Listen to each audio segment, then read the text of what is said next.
Holidays can be brutal when there is a medical crisis occurring within your immediate family. It's really hard to get into the celebratory spirit when someone you love is suffering, and as hard as you try to keep traditions alive, the offness will feel inescapable because there is something looming over you throughout the entire experience. This is captured in the moments I included for December 23rd through 26th in my book, Losing the May, a Cancer Caregiving Memoir. My family tried to have a normal Christmas despite the fact that my mom was going through an experimental trial for her brain cancer. But at that point, she was a shell of her pre-cancer self. And given that she was the glue of the family and the one who loved Christmas the most, it was really hard for any of us to enjoy the festivities when she wasn't herself.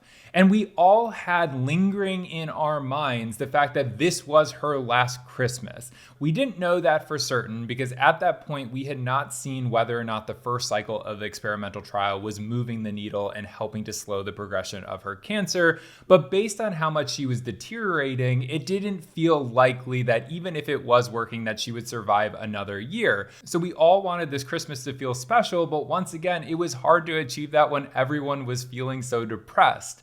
A perfect example of this was in 2013, so 2 years prior, my sister was also hosting Christmas, and on Christmas Eve, we were watching We're the Millers, the comedy with Jason Sudeikis and Jennifer Aniston. We were all so into it, we were all laughing and enjoying it. It got to the point that my dad started cackling so violently that he lost his breath and passed out for several seconds. Meanwhile, we're all just looking at him, wondering if we should call 911 because he wasn't breathing, and then he springs back to life. And of course, that just makes us all laugh even more just because of how crazy it was in the moment. And so that became a running joke, my dad almost dying because of a comedy.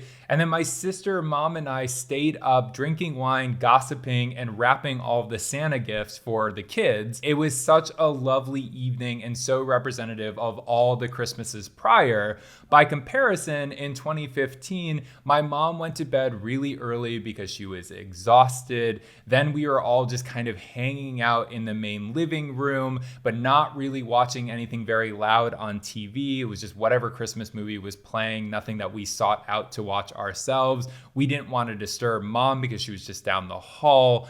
And so it wasn't particularly lively or enjoyable. Everyone just kind of peeled off and went to bed, or at least went to their rooms. And then my sister and I just wrapped gifts from Santa for the kids. And while we were doing that, we just commiserated about how miserable everything was feeling because of the situation. Similarly, the process of opening presents was normally a multi-hour affair in the living room that was always drenched in the morning sunlight. It was so happy and lively. But this year we had to keep the shades drawn because my mom couldn't handle that bright of light. And also we didn't want to prolong the process. So instead of going one at a time, we just had the kids open multiple gifts at the same time. We didn't want to drag it out because we knew how exhausting the entire experience was for my mom. And anytime someone opened a present from her, she got so apologetic and self-conscious because she wasn't able to shop like she could in years prior. And she felt like she didn't get good enough gifts this year or not enough gifts this year. So when an approaching storm cuts this Christmas short, forcing my dad, mom, brother, and sister-in-law to head back to Kansas early, it felt really appropriate. I ended up cutting a moment from the evening of December 26th where my sister and I are drinking wine and scrolling through our Facebook and Instagram feeds and commenting on every happy family that we're seeing and just how we would never have that again.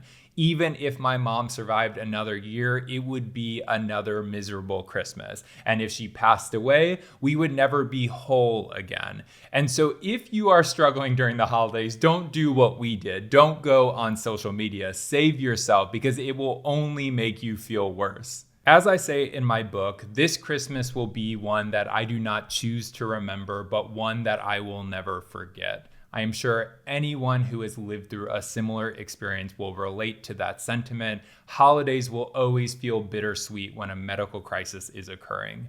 In the next video I'll be releasing on December 27th, I'll be talking about the conversations between caregivers when their loved one is not around. So hit subscribe, leave any questions in the comments. The link to my book is in the description, and I will see you all on the 27th.